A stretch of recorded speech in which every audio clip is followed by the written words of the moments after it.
Hello YouTube, MikeLibertarian here. My channel has just passed 100 subscribers, and as promised, this milestone video is about me becoming a libertarian.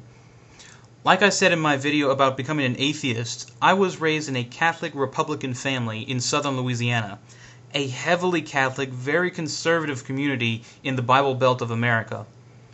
My political awakening, that is to say, when I began paying attention to the news rather than just watching cartoons, or when I began forming opinions about political ideas rather than just TV shows or music, came in the beginning of my freshman year of high school.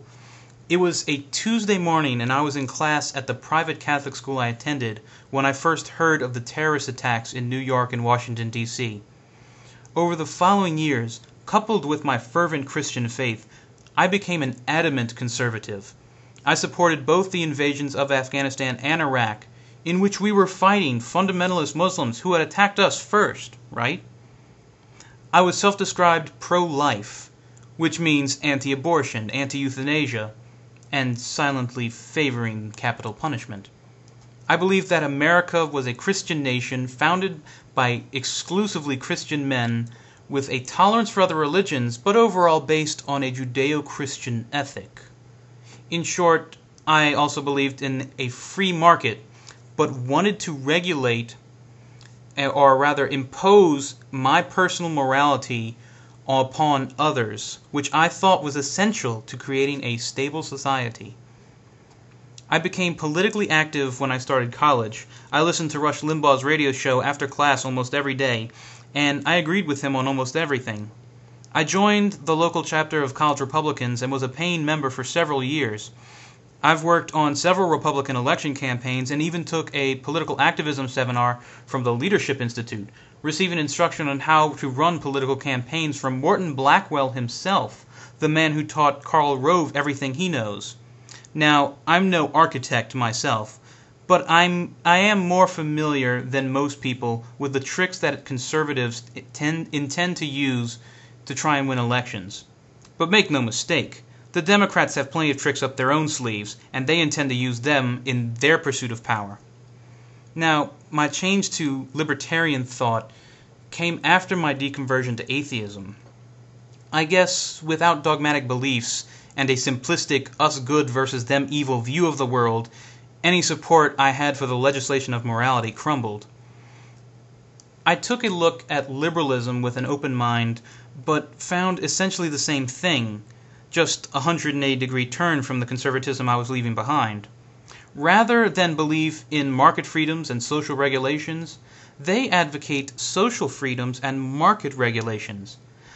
They too seek, in their own way, to legislate their personal sense of morality upon others. Rather than allow me the choice to donate some of my money to charity, they would rather confiscate my money in the name of charity, ultimately for the government to decide which inefficient manner they will distribute it. So today, I oppose the Christian theocrat. I am unimpressed also by the schemes of the socialist legislator.